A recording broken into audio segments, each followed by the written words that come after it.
Hola, ¿cómo están? Muy buenas tardes o buenos días, según la hora que nos estén mirando en esta nueva cápsula que estamos grabando esta vez para mi programa, para mi canal de YouTube de Paulina Astroza, para que ustedes puedan ahí verlo y conocer un poco lo que voy hoy día a conversar con el doctor en ciencia política de la Facultad de Ciencias Políticas y Sociales de la Universidad de Concepción, Sergio Toro, a quien le doy la más cordial bienvenida a esta cápsula que vamos a conversar un tema muy, muy importante para la contingencia. ¿Cómo estás, Sergio?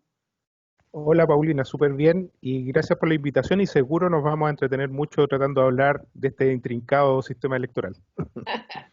Así es, lo que queremos conversar hoy día con Sergio, siendo un especialista en el área de la ciencia política, sobre algunos temas vinculados con lo que van a ser las elecciones del 11 de abril que tenemos aquí en Chile y en el cual existen muchas dudas. Yo personalmente tenía algunas y yo misma estaba equivocada en algunas cosas que Sergio ya me ha aclarado en off, pero ahora lo vamos a hacer en on para que todos ustedes sepan también, bueno, cómo y qué vamos a elegir este 11 de abril. Entonces, lo primero, Sergio, el día lunes se inscribieron las listas, se inscribieron las candidaturas. ¿Qué viene ahora en el proceso constituyente? Bueno, ahora viene un proceso de campaña hasta el mes de abril, que es la candidatura, o sea, que son las elecciones. Ese proceso de campaña va a ser, lo más probable es que se desarrolle a través de campañas por lista, ¿no? Todo el mundo ya entiende que las listas dentro del reparto mecánico que genera el sistema electoral son importantes, que la unidad de la lista también es muy relevante como para sacar los votos necesarios para obtener escaños. Entonces viene todo un proceso que espero que sea un proceso también muy programático, menos personalista y más programático, ¿no? El, el, el, el tratar de colocar ideas nuevas al tapete. Se han escrito muchas listas independientes que habla también de la diversidad de las propuestas que se quieren hacer para esta convención constitucional. Ahora, ¿qué se va a elegir el 11 de abril? Porque la gente tiene alguna confusión, ¿cuántos votos van a recibir? Eh, ¿Qué es lo que va a ocurrir el 11 de abril? Bueno, yo estaba hablando solo de la convención constitucional, pero bien ¿Mm? tú sabes que van a haber otras elecciones más, ¿cierto?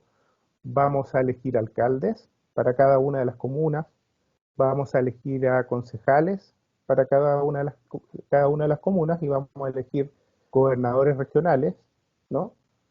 Eh, no tengo muy claro, consejeros regionales, no, No, todavía, ¿cierto? no, no. Por lo Eh, tanto, y además los convencionales. y además de los convencionales.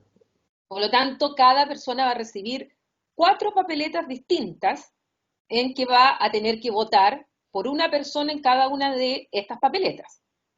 Cada persona va a recibir 4 papeletas distintas para los candidatos o candidatas a alcalde, para los candidatos o candidatas concejales, para los candidatos o candidatas a gobernadores regionales y para convencionales. Ya. Y es Va a ser, posible, dale, perdón. sí, y es No, va- posible que una persona vote, por ejemplo, en una papeleta por una lista, en la otra papeleta por otra, en la otra por otra, o tiene que votar por el mismo partido político, el mismo bloque que quiera, por todas igual. no es obligatorio votar por el mismo bloque. O sea, uno puede hacer lo que se llama voto cruzado.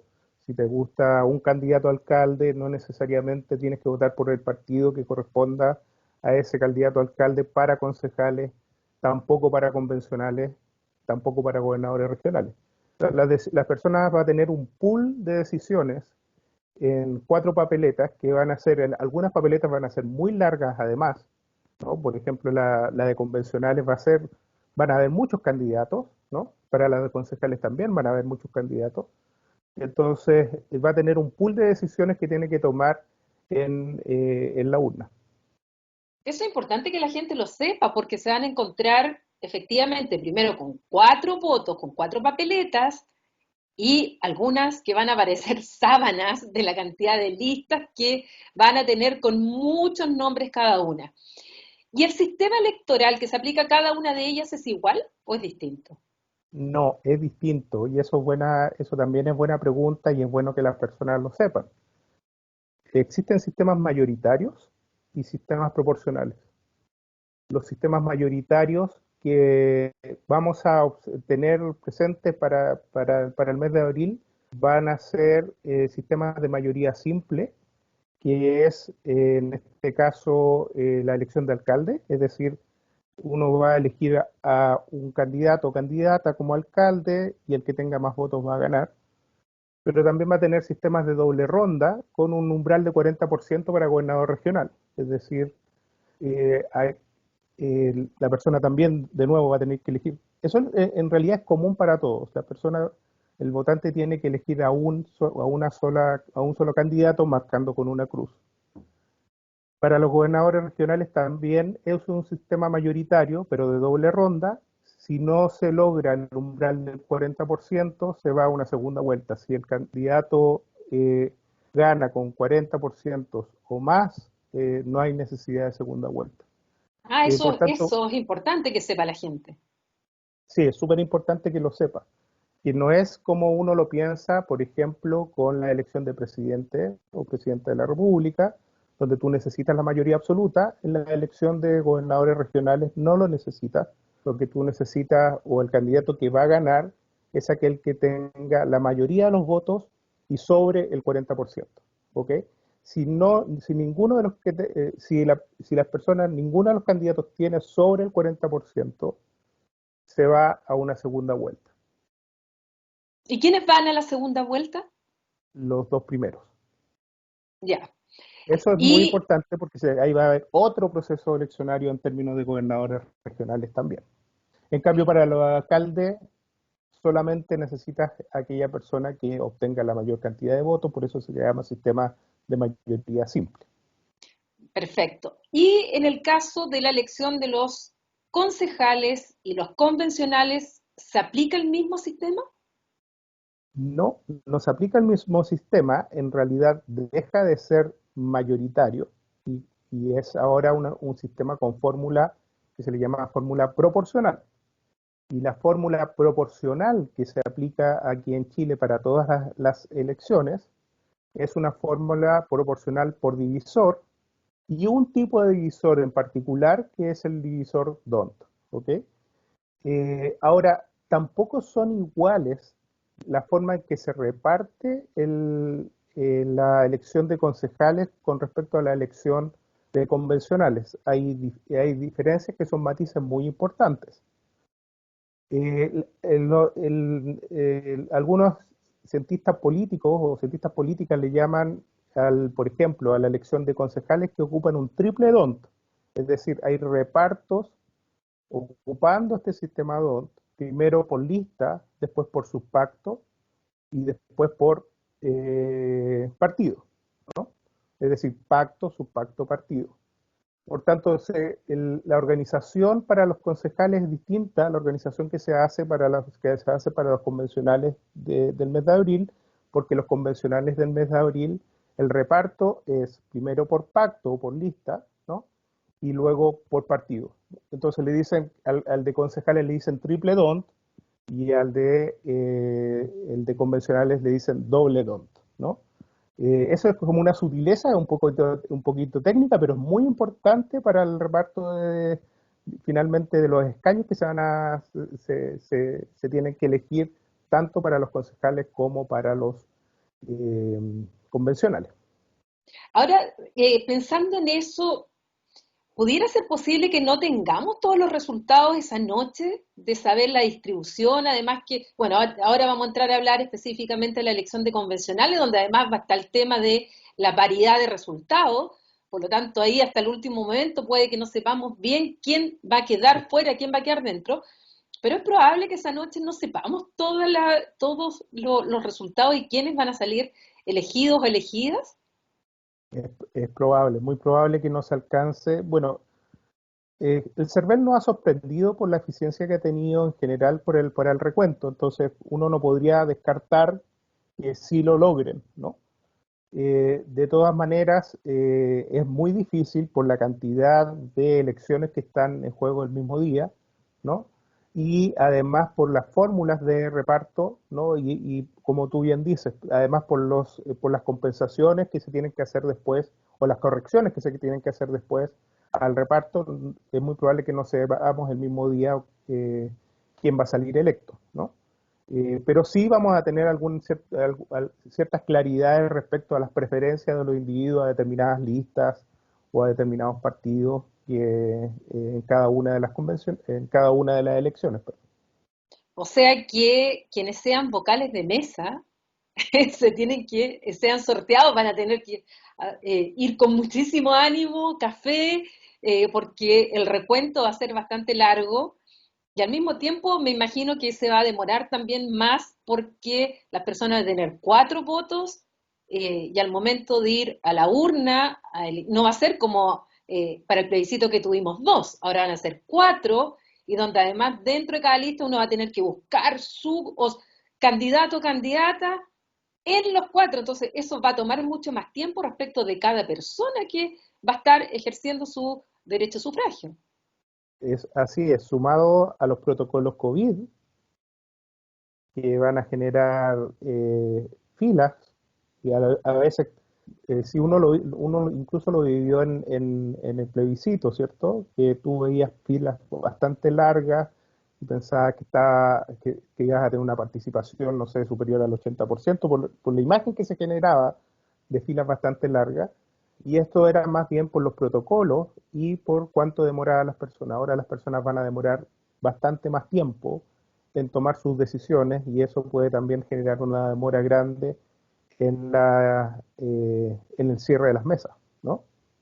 Estoy pensando que para algunas ciudades va a ser complicado por el tema del clima y el tiempo que pueda tocar ese día, porque para el 25 de Además, octubre tuvimos, yo creo que casi en todo Chile, buen tiempo, pero en abril eso se puede complicar muchísimo, desde el frío hasta la lluvia. eh, bueno, son cosas son factores que pueden incidir incluso en el nivel de participación. esa es otra discusión que hay que ver y hay que estar pendiente, cómo va a ser el nivel de participación. Y no solamente el nivel de participación, sino que también el nivel de abstención ya estando en la urna, ¿no? ¿Cuáles van a ser finalmente las papeletas menos importantes, digamos, para las personas, si es que no quieren decidir digamos, por todos los candidatos, ¿no? En general, las papeletas más simples son las que son de mayoría simple, porque son mucho más pequeñas, mucho más acotadas, ¿cierto? Pero las de concejales van a ser papeletas bastante grandes, con muchos candidatos, y las de convencionales también. Ahora entremos a hablar ya directamente sobre cómo se van a elegir los convencionales, los 155 convencionales que van a redactar la nueva constitución. ¿Cuál es el sistema que se aplica? ¿Qué importancia tiene este sistema? ¿En qué hay que fijarse? Conversemos un poco de eso. Bueno, el acuerdo de noviembre de los partidos políticos, cuando se estableció finalmente la idea de ir hacia la convención constitucional y hacer un plebiscito de entrada y plebiscito de salida, determinó que la elección de los convencionales iba a ser con un sistema ya utilizado y aplicado en la elección a diputados, ¿no? Por tanto, lo que ocurrió ahí es particularmente entender que finalmente cómo nosotros vamos a elegir a los convencionales es parecida a el sistema que se elige a nivel de diputados. ¿Cómo es ese sistema? Es particularmente un sistema de nuevo proporcional por divisor DONT, ¿no? Con distintos distritos con distintas magnitudes, ¿ok? Es decir, eligen una cantidad de escaños distintas, ¿no? Por ejemplo, nosotros en el distrito 20, la magnitud del distrito 20 para los diputados es 8 Bueno, ahora vamos a tener 7 a propósito de los escaños reservados, ¿no? Entonces tenemos una magnitud que es bastante grande en el distrito 20, a diferencia de otros distritos como los de Aysén, por ejemplo, que tienen 3 escaños a elegir, ¿no? Eso es muy importante. Entonces yo tengo un ejercicio que si quieren lo podemos compartir ¿Sí? para que las personas sepan cómo finalmente se hace esta distribución. Luego esa distribución, obviamente que es la distribución mecánica, para la paridad se hace una corrección, ¿cierto? Si es que no se consigue, digamos, la paridad de género, en tanto mitad a aquellos escaños, o sea, distritos pares, que sean mitad hombre y mitad mujer, o que no supere más de uno en caso de que los distritos sean impares, ¿no? Entonces yo voy a compartir con ustedes una pequeña, solamente para que se entienda el sistema, ¿cierto? Sí, esa es la idea. El sistema es bien intrincado, no es simple, pero si pensemos en el distrito 20, ¿ok? El distrito 20 con lo que estamos viendo acá es lo que se presentó el año 2017, la cantidad de votos que se presentaron en el año 2017, ¿cierto? Estamos hablando de la elección de diputados del año 2017, ¿verdad? Estamos hablando de la elección de diputados del año 2017 para, eh, para el distrito 20, ¿ok? Ya. Y lo que se hace es lo siguiente, no es algo muy difícil para entender en términos de lista. Lo que se hace es lo siguiente, cada una de las listas tiene todos estos votos. Recordar que la elección de diputados, o sea, la elección de convencionales es muy parecida a la elección de diputados. ¿Okay? Y lo que se hace es lo siguiente, simplemente al total de votos se le divide, por eso es el divisor DONT, ¿no? Por 1, por 2, por 3, por 4, hasta la cantidad de escaños a elegir en la lista. En este caso son 7, ¿cierto? Ujú. Entonces, cuando uno hace ese divisor, es decir, 13.129 dividido por 1 es 13.129, dividido por 12 es 6.564, dividido por 13 es 4.376.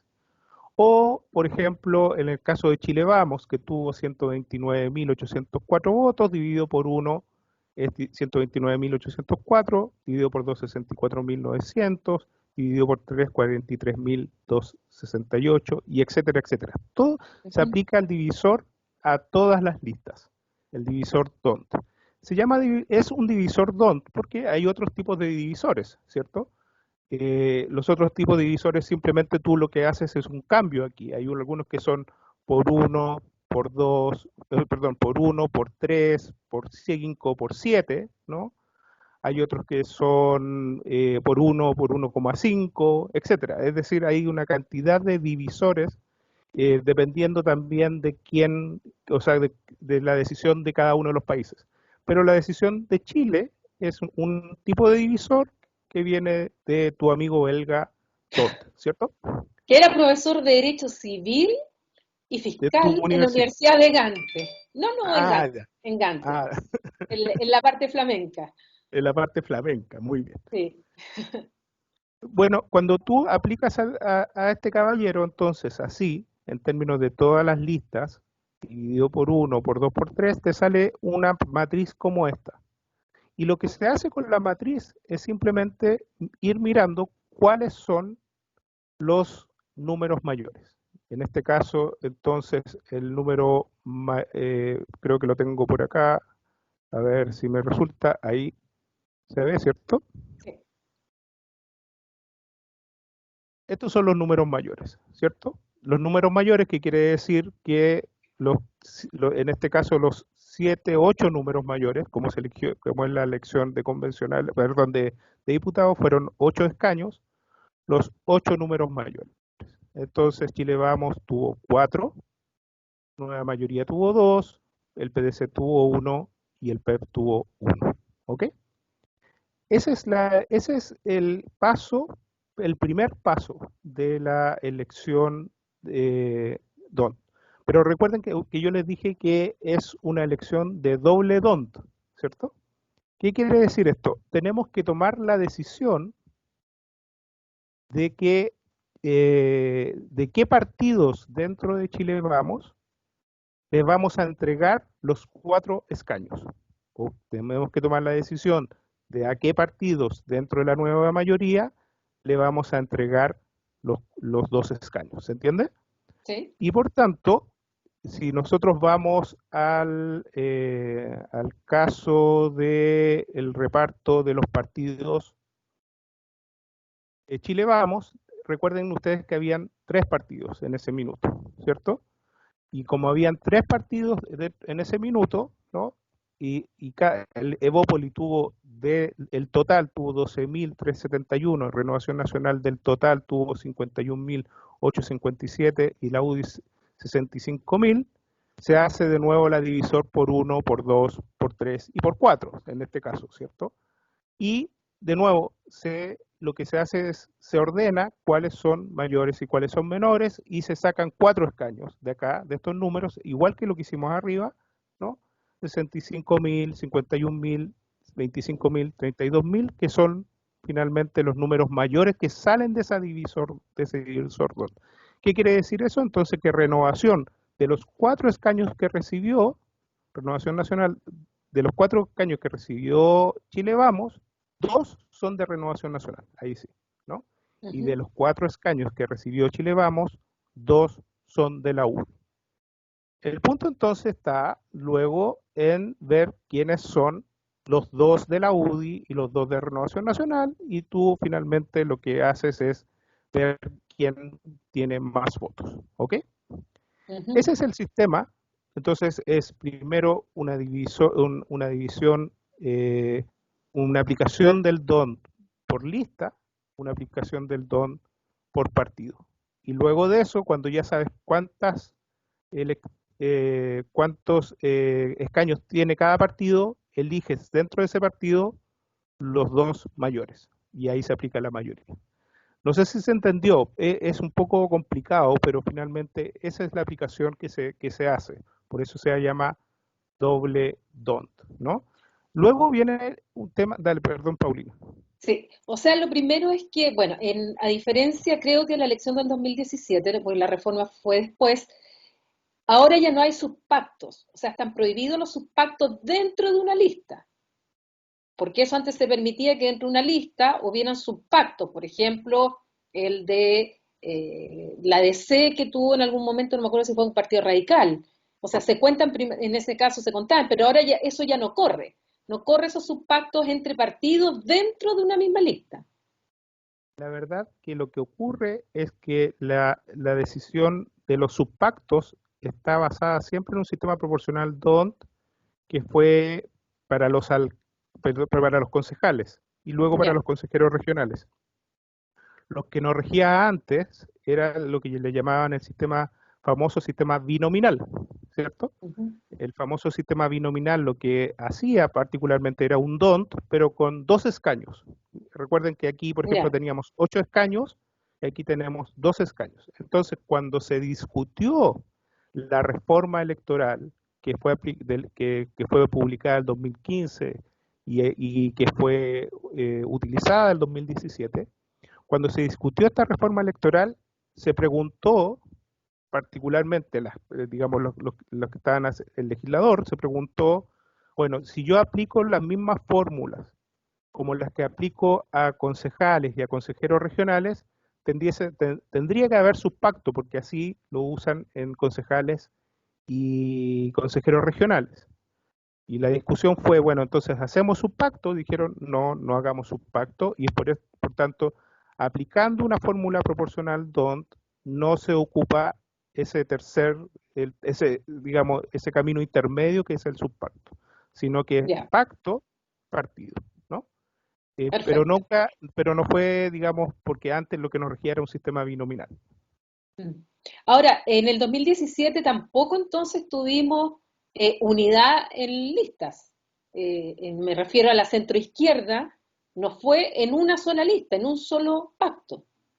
No, No, de hecho, la cantidad de listas que nosotros tenemos en el Distrito 20 para la Convención Constitucional son 8, Sí. que es muy parecido a la cantidad de listas que se presentaron el año 2017, que incluyendo a los independientes, que en ese minuto no se podían transformar en lista, terminaron siendo también 8 alternativas para el primer paso del divisor, que es el paso por lista por pacto. Es decir, no ha existido mucho más, al menos en el Distrito 20, mucho más fragmentación de la que ya teníamos el 2017.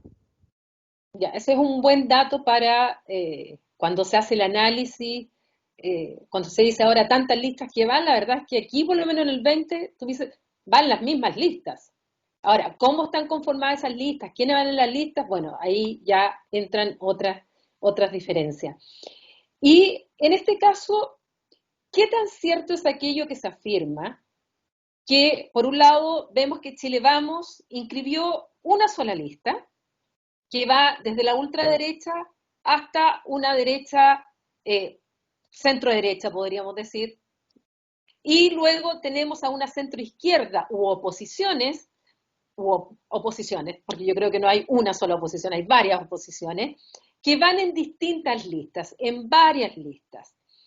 Y se hizo un llamado a último momento por parte de los partidos políticos de la oposición o las oposiciones para que hubiera una sola lista, porque se dice que debido a este sistema DONT, lo que va a ocurrir es que si se va separado, se va a permitir que la lista de Chile Vamos, con menos votos, obtenga una representación muchísimo mayor, justamente porque este sistema lo que hace es favorecer a los pactos o a las listas que están conformadas por los partidos políticos.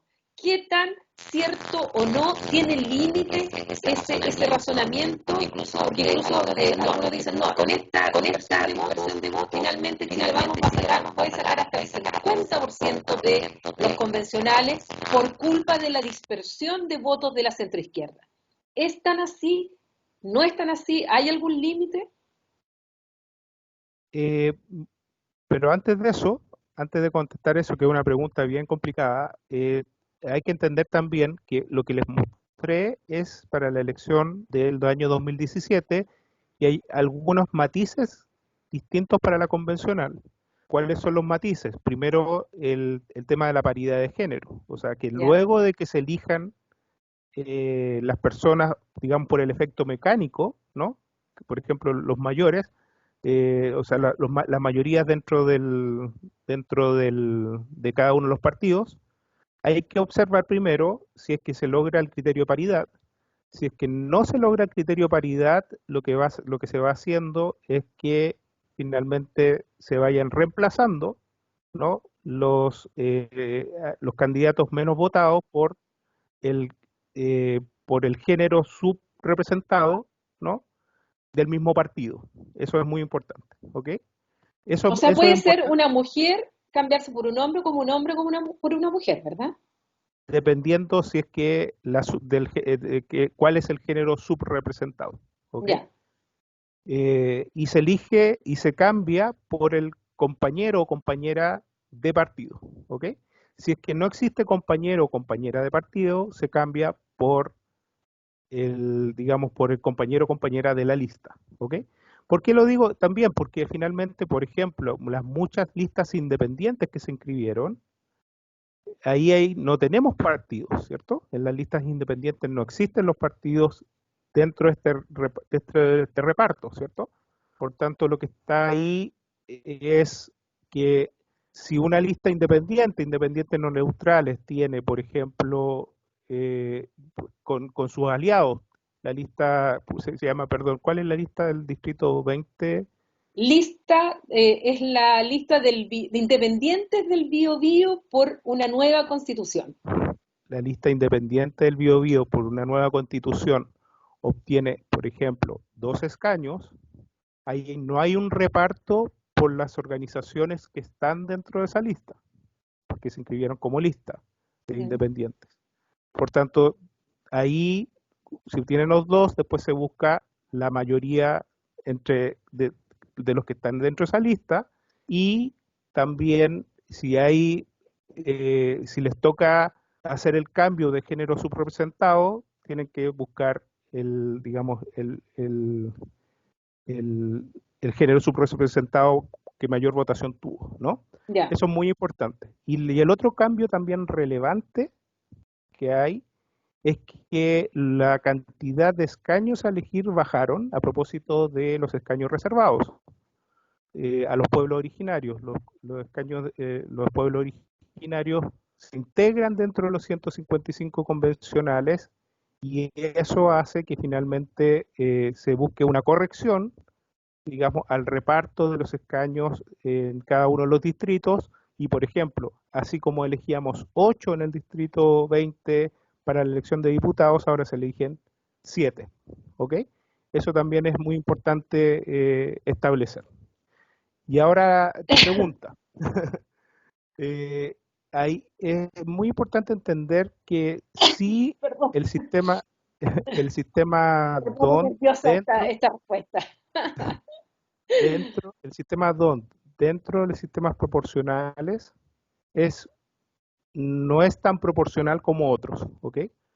Eh, hay otros que son mucho más proporcionales, ¿no? Por ejemplo, con divisores 1, 3, 7, por ejemplo, son mucho más proporcionales. Y también es un sistema que, en cierto sentido, premia las alianzas, ¿ok? Y por tanto, lo que hace es premiar aquellas listas que tengan más votos, porque el divisor 1, 2, 3 hace que finalmente no se descuente tanto, ¿no?, en la división si tienes muchos votos, ¿no? Eh, entonces, pero tampoco hay que pensar de que finalmente la dispersión de listas puede llegar a ser una debacle, ¿ok? Eso yo creo que también es importante establecerlo. Es muy importante entender que el sistema se hace cada vez más proporcional a medida que aumenta la cantidad de escaños a elegir, ¿ok? Y por tanto, eh, pareciera que es muy importante que en este minuto la división está haciendo apelaciones distintas a la ciudadanía. Hay una lista del pueblo, hay otras listas que también están muy relacionadas con otro tipo de apelaciones a la ciudadanía, y esas apelaciones se ven bien representadas a través se debieran ver bien representadas a través de un sistema de reparto como el sistema de reparto DONT. ¿Qué quiero decir con esto? Que finalmente no es que por la desunión de la oposición y la unión de la derecha, todo se lo lleve la derecha, ¿no? Puede obtener a lo mejor un escaño más si es que sabe jugar bien, o un escaño menos, ¿no? Pero particularmente la proporcionalidad de la diversidad de las visiones es muy importante también.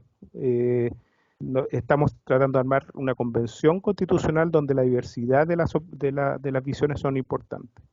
Entonces, la unión en términos de efectos mecánicos sí podría ser estratégicamente un poquito mejor, ¿no? Pero rompe con todo el entendimiento de la proporcionalidad también, ¿ok? O sea, si se quería hacer un sistema donde finalmente se consiguieran efectos mayoritarios, debiera haber hecho un sistema electoral mayoritario, ¿no? O sea, el tratar de juntar todas las listas para que se vea una competencia mayoritaria no es el espíritu de un sistema proporcional como el sistema DONT. Por tanto, lo que ocurrió era lógico que ocurriera, ¿no?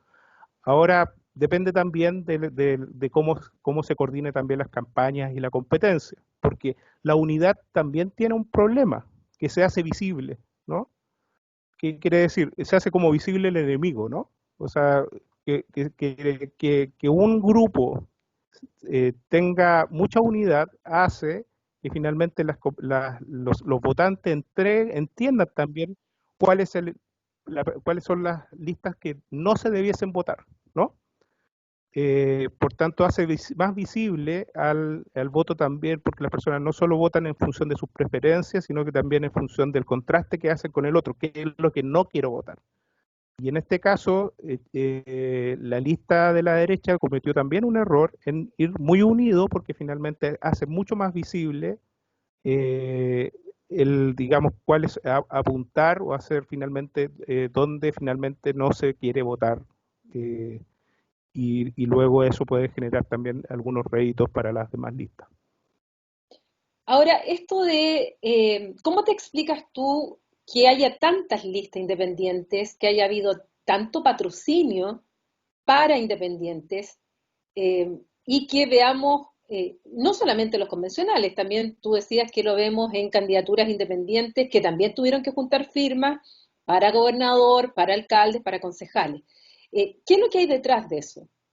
¿Qué lo puede explicar desde la ciencia política? No sé si desde la ciencia política, porque en general la ciencia política No es la sociología, la ha pecado sociología mucho política, en creo. observarla, claro, ha pecado mucho en observar la institucionalidad, entonces uno le cuesta mucho menos hablar de los efectos mecánicos que digamos, de los procesos mismos, ¿no? Pero uno puede observar aquí una diversidad de ofertas que parece muy interesante. Entonces, en vez de el momento constituyente es un momento también de mucha creatividad, ¿no? A pesar de que en algún momento hay que coordinarse. Ese es el punto, ¿cierto? En este minuto estamos en el momento de la efervescencia, de la creatividad, en el sentido de generar propuestas. Y viene una campaña de muchas propuestas de distintas formas, ¿no? Que obviamente no fueron catalizadas por los partidos políticos durante mucho tiempo. O sea, lo que habla la cantidad de independientes que además lograron conseguir las firmas, ¿no? De cantidad de grupos, que hay grupos territoriales, ¿no? Eh, y, pero también hay grupos de profesionales, es decir, hay una cantidad de oferta y de personas que quieren y listas que quieren proponer nuevos temas. Quiere decir simplemente que los partidos no supieron catalizar la diversidad de opiniones que existían en la sociedad en ese minuto, o las necesidades que existían en la sociedad en ese minuto. Eh, en, tú vienes de Europa, por ejemplo, tú has estudiado en Europa y te das cuenta que los partidos catalizan todas esas necesidades, ¿no? O sea, si la ciudadanía tiene una visión, ¿no? X, esa visión X es absorbida por los partidos para generar competencia y representación. Lo que pasó acá es precisamente todo lo contrario. Y esto es una muestra clara de lo que ocurrió. Los partidos no podían venir ahora a exigir unidad cuando ellos eran los responsables de catalizar todas digamos, las necesidades de la ciudadanía. Y esto es una muestra de eso, ¿no? De que finalmente muy poca lista independiente no logró sus firmas. Muchas listas independientes además lograron muchas firmas. Y eso también es muy interesante de observar, ¿no? Y esto finalmente habla de una diversidad que no ha sido catalizada y que ya no fue catalizada por los partidos políticos y que de alguna manera tiene que organizarse y catalizarse a través de la Convención Constitucional. Ahora, hay algo que a mí me llama la atención, me venía llamando ya la atención, y más aún justamente por el hecho que viví en Bélgica y observé las elecciones allá, y es que, por ejemplo, en Bélgica es obligatorio que en toda la publicidad, incluso cuando dan cuñas los políticos, las políticas a la televisión, pongan el logo del partido político al cual son, se indique de qué partido son, o sea, que haya una identificación clara de quién es y a qué familia política pertenece. Y es más, en el caso belga, y lo vi también en otros lugares que me tocó presenciar elecciones, cuando te dan el espacio en la vía pública, que normalmente eran unos tableros grandes, y te lo dividen por espacios por los partidos políticos, tenían que poner sus afiches y esos afiches tienen el logo y se sabía que ahí estaban los verdes, que estaban los liberales, que estaban los socialdemócratas, que estaban los populares. Tú sabías, el elector allá sabía perfectamente a quién representaba ese partido político, o sea, ese candidato o candidata. Y como te digo, hasta en la televisión, o sea, si hablaban, aparecía si era Coló, si era de los Verdes, o si era del Partido Socialista, o si era de la NBA, si que era el lado flamenco, etcétera. Pero aquí no, aquí se esconden las banderas de los partidos políticos, se esconden los logos, y es posible que nos encontremos ahora, además, con esta desafección o desconexión o incluso rechazo de parte de alguna parte de la ciudadanía a los partidos políticos, que con mayor razón se esconda el logo. Eso te habla también de lo que está pasando en Chile. Además, que entiendo que no hay ninguna ley que los obligue a poner el logo de qué partido o lista van, y al final vemos una cantidad de caras con nombre y que dicen con un lema que van a la Convención Constitucional, pero no tenemos idea de a cuál lista, partido, bloque pertenecen. Eso también a mí me llama la atención aquí en el caso chileno. Bueno, ese es algo que se empezó a ver mucho más patentemente a principios de los años 2000 y ya estando el 2020 ya es súper evidente, ¿no? Que finalmente se pierde mucho de lo que es el activismo partidario y el tipo de organización como elemento central de la vida política. Y eso no es simplemente a propósito de la ciudadanía, sino que a propósito de un sistema que alimentó un sistema de competencia que fue alimentado sobre la base de personalismos, ¿no? Y ese sistema que se fue alimentado sobre la base de personalismos, obviamente le molestaba un poco a pesar de ser parte, digamos, de ese partido, le molestaba un poco el lema o la señal del partido político, ¿no? Y entonces, la poca construcción partidaria que existe en el país es producto de los mismos partidos políticos y la forma de generar la competencia. Tú bien dices que finalmente mucho de las propagandas electorales que vimos en el pasado y que lo más probable que vamos a ver en el presente también, estén en los partidos políticos escondidos, ¿no? De esto, cuando en realidad los activistas tienen que ser activistas del partido porque es una organización y tienen que ser, por tanto, personas que sean orgullosas de su organización.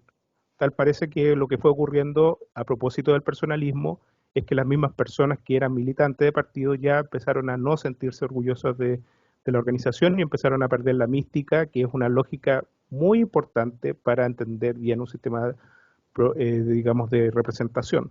O sea, no hay democracia sin partidos, sí, es verdad, pero los partidos tienen que tener una mística y una forma de integrar las preferencias de los individuos y que sus activistas sean orgullosos de pertenecer, ¿no? Y lo que pareciera es que en realidad no existían orgullos de pertenencia, sino que más bien existían eh, formas personalistas de trabajar. Entonces tú trabajabas para el diputado tanto, no trabajabas para el partido, ¿no? Y eso empezó a generar una merma que es la que ahora estamos viviendo en la convencional y que es importante que se vea también y que se haga bien patente y bien presente. ¿Qué opinas tú? Y con esto ya vamos a ir cerrando nuestra conversación para no abusar tanto de tu tiempo. Eh, Porque a mí me da la impresión, y conversándolo con otros colegas también del área de la ciencia política, cuando se hacen estas proyecciones muchas veces, cuánto lograría tener Chile Vamos, cuánto lograría tener la unidad constituyente por el sistema DON, qué favorece a quienes están en alianza, da la impresión un poco que primero se está pensando en la lógica de la elección de una Cámara de Diputados y diputadas, cosa que no es, porque la naturaleza jurídica y política de lo que se va a elegir es inédita, porque se va a elegir a un grupo de 155 personas que van a redactar una nueva constitución. Por lo tanto, se está eligiendo un poder constituyente.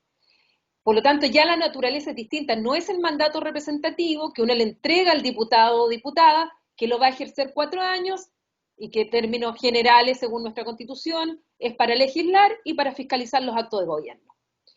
Por lo tanto, primero la naturaleza es distinta de ambos órganos a elegir.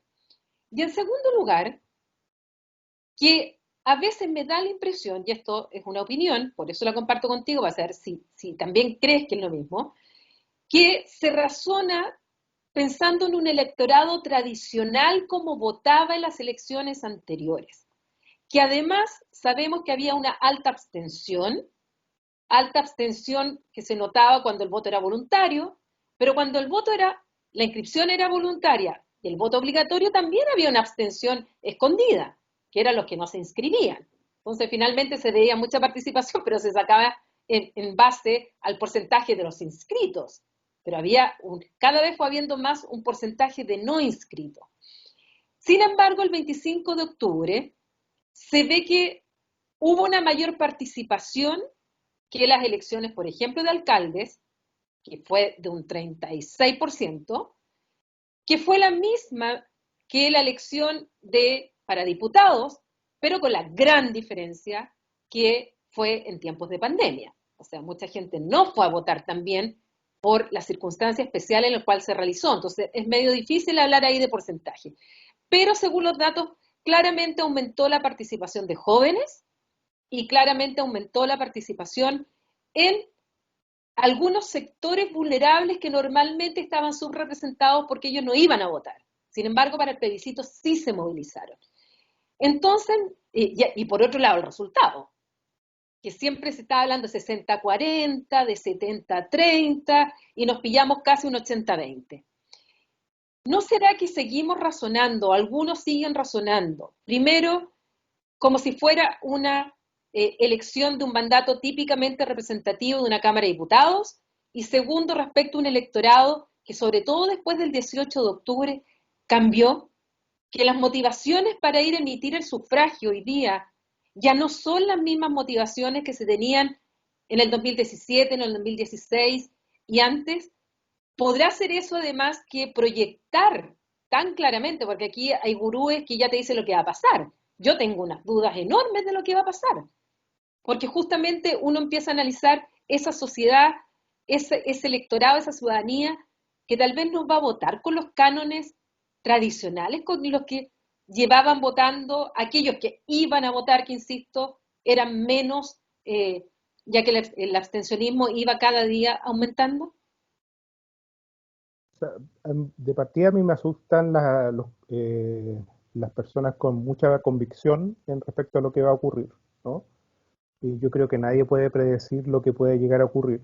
De nuevo, hay efectos mecánicos que uno puede identificar, pero también esos efectos mecánicos que uno puede identificar están muy en relación respecto a los tipos de preferencias que se aborden dentro de esa misma elección. Entonces es muy difícil señalar qué es lo que va a ocurrir derechamente. Ese es un punto central que yo también lo comparto contigo, Paulina. O sea, no hay manera de ser una persona con mucha convicción para decir esto va a ocurrir, ¿no? Porque como bien me lo dijo una vez un amigo, yo te voy a decir, esto va a ocurrir. Si ocurre, tú lo colocas tú lo difundes. Y si no ocurre, nos quedamos callados, ¿no? Eh, porque finalmente esto todavía tiene mucho que decantar, ¿no? Y eso es muy importante de establecer. Ahora, también estoy de acuerdo contigo respecto a que el electorado también puede cambiar, ¿no? O sea, puede haber un cambio también de electorado o una adición, que es lo que se está pensando, ¿no? Porque en el plebiscito, a pesar de que todavía no tenemos toda la información, parece que hubo un cambio de elector, ¿no? O sea, por eso tuvimos cerca de la misma votación a nivel nacional que la elección de diputados, porque hubo un cambio. Los más jóvenes y los más mayores se quedaron en casa a propósito del miedo a la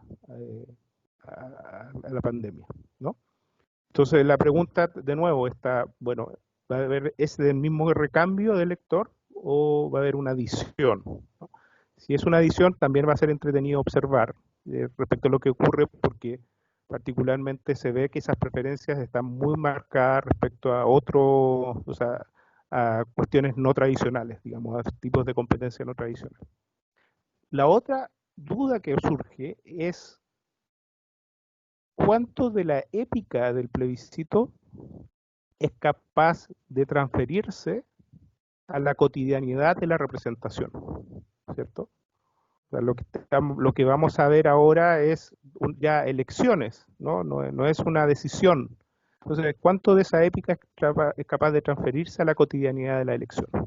Los, en general, los partidos políticos tradicionales están apostando particularmente a que esto se mantenga muy estable en términos de representación, a pesar de haber visto un plebiscito que lo estabas interpelando, ¿no? Pero ellos apuestan a que se mantenga cierta estabilidad respecto a esto. Que yo creo que están equivocados, porque cuando uno observa, de nuevo, observa las firmas, observa también que la movilización en determinados territorios, se ve que existe organización territorial que no la están viendo todavía los partidos políticos, digamos. Y eso también es importante de ir testeando, ir viendo cuánto de eso realmente existe o no. O sea, yo, ¿qué digo con esto? Que la cantidad de personas que fue a votar en sectores que durante mucho tiempo estaban al margen, no es producto de algo espontáneo, ¿ok? Sino que es producto de algún tipo de organización, no sé si organización, pero formas en que finalmente determinaron que esas personas fueran a votar. Y lo más probable es que sea precisamente el trabajo territorial que están haciendo muchos colectivos en esa zona. Y eso es una pregunta, o sea, no queda tan claro qué va a ocurrir en la convencional y puede ser una sorpresa para varios, ¿no? Lamentablemente esto queda así, no te puedo decir si sale, si resulta, dímelo. Esto quedó grabado. Esto quedó grabado. Pero eso es una pregunta que uno tiene que ver y, digamos, razonar, porque puede ocurrir eso y puede haber una mayor masa de votación que pueda generar un quiebre importante. Como última Masa de pregunta, votación que además, perdón, que además sí, puede ir sola a votar a la convencional, ¿ah? Eso también es importante. O sea, que finalmente de las 4 papeletas que reciba, a las otras le importa un bledo. Eso también puede ocurrir. O sea, ojo con eso también. y como última pregunta, Sergio, ¿cuánto puede afectar la pandemia en esta movilización, en esta campaña? Bueno, ya tenemos, ahora en estos momentos tenemos cuarentena en muchas ciudades y capitales regionales, como el caso de Concepción, en el cual ya 4 semanas al menos, y que tal vez esto se alargue y que claramente no va a ser en una situación típica y normal en las cuales se efectuaban las campañas. ¿Cuánto puede afectar eso?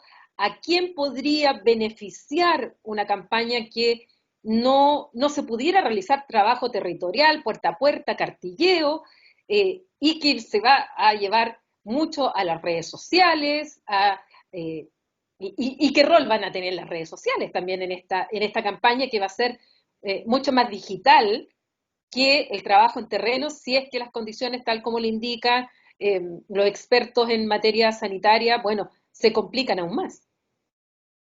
Bueno, yo creo que una de las cosas que puede ocurrir es que de nuevo se observe un recambio electoral con respecto a las elecciones de 2017. Es decir, quienes van a participar menos son las personas mayores, quienes van a participar más son las personas más jóvenes. Las personas más jóvenes no tienen una distribución homogénea en términos ideológicos, sino que son más bien antitradicional, digamos. Entonces, eso podría generar algunos cambios como los cambios que vimos, o sea, como algún efecto como el que vimos en el plebiscito. Ese puede ser un elemento central. Lo otro es que la verdad que el uso de redes sociales, solo por el uso de redes sociales, no incide, ¿ok? Lo que incide es que las redes sociales lo que hacen es amplificar un trabajo en el territorio. Por tanto, aquellos grupos que tengan mayor trabajo territorial y que sepan usar las redes tienen mayor chances de ganar que aquellos que simplemente usen las redes sociales. Entonces ahí también hay un desafío gigante en respecto a cómo tú haces un trabajo de cartilleo puerta a puerta si no puedes salir, digamos, y cómo utilizas las redes sociales precisamente para emular aquello, ¿no? Mucho de lo que se ha hecho es, por ejemplo, la utilización de las redes de mensajería, digamos, de conversaciones, de darse el tiempo de generar conversaciones vía WhatsApp, vía otro tipo de chat, ¿no? De los candidatos con las personas, ¿no? Generar grupos diversificados estamentalmente y territorialmente para hacer eso, etcétera. Es decir, claro, si ya no puedes salir, tienes que buscar alguna medida que emule un trabajo de campo. Pero simplemente colocar cuestiones en las redes sociales y no generando activismo digital, que es muy diferente de establecer de propaganda electoral, es muy difícil para los candidatos que puedan lograr llegar a las personas. Bueno, Sergio, quiero agradecerte mucho. Hablamos muchos temas, no son simples. Nunca los sistemas electorales han sido fáciles de entender, más aún cuando estamos hablando de DONT, porque si fuera unipersonal y mayoritario, claro, es fácil explicar un sistema como ese, pero cuando ya entramos a los proporcionales, por supuesto que se complica.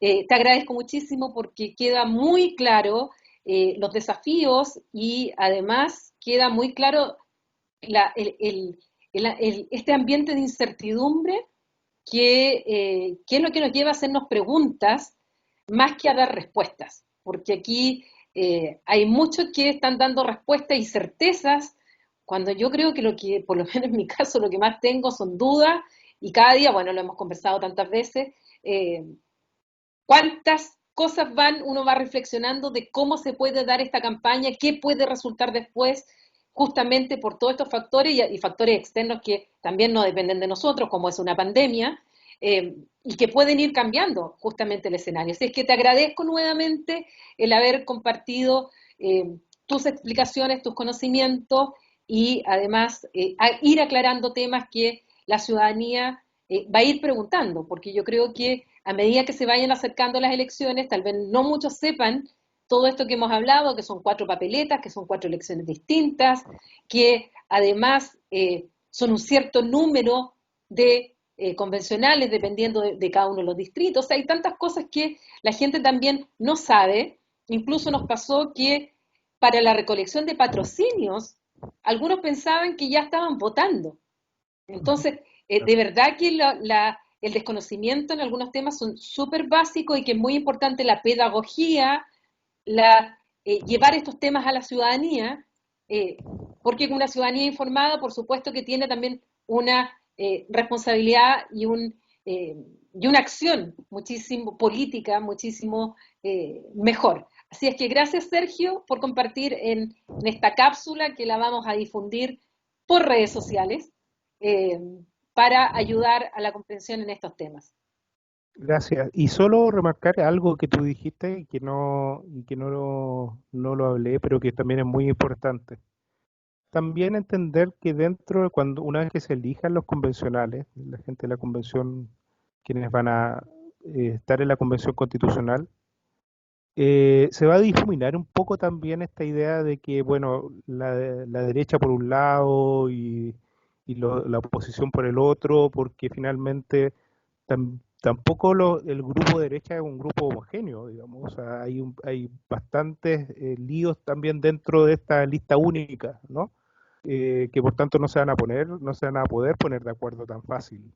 Eh, y por otro lado, la diversidad de opiniones dentro de la oposición también va a generar que algunos entiendan posturas de unos, pero no la entiendan las del otro. En general, va a haber un proceso que va a ser bastante complicado, muy, muy complejo, no producto, digamos, del efecto mecánico de un sistema electoral, sino que más bien producto de lo que se está tratando, que es una convención constitucional, ¿no? Y eso es muy importante destacar, o sea, no creo que es tiempo de borrar estas acusaciones a priori de la dispersión de los votos, de las listas, etcétera, porque la verdad, cuando se entre a la Convención Constitucional va a ser otro juego muy distinto al juego que se hace en términos de política tradicional, como es en la Cámara de Diputados o del Senado. Es muy distinto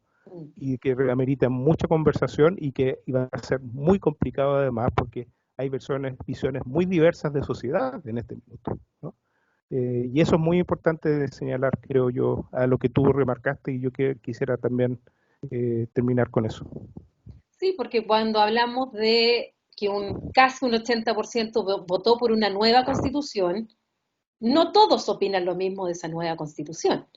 Entonces, es justamente ahí la variedad donde vamos a encontrar los matices más blancos, más negros, más grises, en los cuales, bueno, va a haber que encontrar ese acuerdo para que tengamos finalmente un texto constitucional. Porque recordemos Claro, que ahí no, hay y un que la derecha va quórum, a tener, sí, la derecha también va a tener esos matices, o sea, exacto. y se sabe que esa unión no es una unión para siempre, digamos. Entonces, es muy importante remarcar eso. De alguna u otra forma, entender que la Convención Constitucional es un elemento muy complicado porque hay diversidad de opiniones. Es una decisión complicada precisamente porque hay mucha diversidad de opiniones y cómo llegar a resumir esas opiniones es la tarea titánica. Así es, ojalá que sea así un proceso exitoso, porque es lo que necesitamos y para lo cual mucha gente salió a la calle porque se necesitaba también este cambio constitucional y lo peor que nos podría pasar es que no fuera un proceso exitoso. Tenemos todas eh, digamos, las posibilidades de así hacerlo, pero eso también va a depender justamente de quiénes son los y las elegidas dentro de esos 155 que van a redactar nuestra constitución. Así que muchas gracias, Sergio, y nosotros, bueno, nos veremos en otra cápsula comentando más temas que cada vez nos vamos a ir adentrando en lo que es nuestro proceso constituyente con otros invitados e invitadas para ir analizando otros tópicos que yo creo que son importantes que la ciudadanía vaya conociendo para que votemos informados y además con esperanza de que este va a ser un proceso que nos va a llevar a una nueva constitución. Así es que muchas gracias y nos vemos pronto. Gracias, Sergio.